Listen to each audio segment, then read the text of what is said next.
জুলাই সনদ একটা রাজনৈতিক দল, দুটো রাজনৈতিক দলের ব্যক্তিগত খায়েশ। রাজনৈতিক স্থিতিশীলতার পক্ষেই জনমত আছে। জনগণ পাগল হয় নাই যে এখনো 3 মাস হয় নাই এটা নিয়ে রাজপথে কথা বলার জন্য। জনগণ রাজনীতি সংসদে হওয়া উচিত, রাজপথে হইচই করে কোনো কিছু গড়া যায় না। আপনাকে যেটা না, এটা উনি ওনার মতো দিয়েছে, ওনাকে ওনার বক্তৃতায় দিতে হবে তাই দিয়েছেন, কিন্তু বাস্তবতাও আছে এখানে। রাজপথে যে আপনি সবকিছু আদায় কি করে করবেন যখন আপনার সংসদ আছে এখন, এবং ওই রাজপথে আমি আপনাকে যেটা বলছিলাম ডিসরাপশন হলো যে জনবান্ধব যদি ইয়ে হয়, কোনো ইস্যুজ হয় তখন এটা হতে পারে। এখন জুলাই সনদ কোনো ইস্যু না। জুলাই সনদ একটা রাজনৈতিক দল, দুটো রাজনৈতিক দলের ব্যক্তিগত খায়েশ।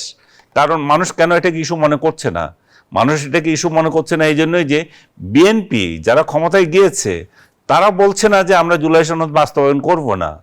তারা বলেছে যে জুলাই সনদে আমরা যে অঙ্গীকার করেছি, আমাদের যে কমিটমেন্ট, আমাদের পূর্ণ কমিটমেন্ট আমরা পালন করব অক্ষরে অক্ষরে।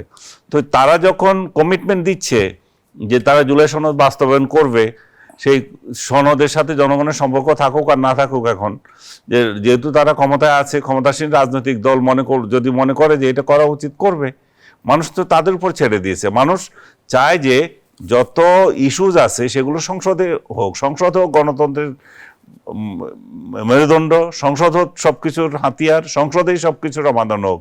রাজপথে মানুষ পছন্দ করে না।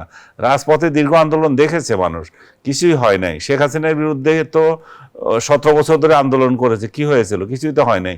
এই যে একটার পর একটা ইস্যু তুলে করেছে না, কিন্তু কি নিয়ে আন্দোলন করে সফল হলো সেটা তো অন্য একটা ইস্যু। সেটা কি ছিল? কোটা আন্দোলন, যার সাথে রাজনৈতিক দলগুলো বলছে আমাদের কোনো সম্পর্ক নাই তখন, যে আমরা এটার সাথে না, এটা ছাত্ররাই গিয়েছে। যদিও তারা ব্যাকে ছিল, যদিও তারা দেশি বিদেশি অনেক অ্যাক্টর তখন এখানে অংশ নিয়েছে বলে এখন এটা প্রকাশিত হয়েছে। কিন্তু গতানুগতিক যে আন্দোলনগুলো সরকারের বিরুদ্ধে হয়, আমি সেটাই বলছিলাম, 17 বছর ধরে চলেছিল সরকারের বিরুদ্ধে, কখন কিছুই হয়নি। সো আমি মনে করি যে গতানুগতিক আন্দোলন দিয়ে কিছুই হবে না, এবং সেটাতে সরকারেরও কিছু আসে যায় না। আনিস আলমগীর, আন্দোলনের ধারাবাহিকতা আমাদের রাজনীতিতে আছে, আপনি তুলে ধরছিলেন। সরকারের বয়স মাত্র 2.5 মাস, এত দ্রুত বিরোধী দল কেন অধৈর্য হয়ে পড়লো? এটা ট্যাকটিস ওদের। ওরা চাচ্ছে যে জুলাই সনদের নাম দিয়ে সংসদে কিছু সদস্য নিয়ে যাওয়া ভোটাধিকার ভিত্তিতে। তখন একটা সেটা কি উচ্চকক্ষ নিম্নকক্ষ যেটাই হোক, তখন একটা উচ্চকক্ষের ব্যাপারেই তো কথা হয়েছিল আগে। তো সেই অনুযায়ী তারা কয়েকটা সংসদ সদস্য পদ পাবে।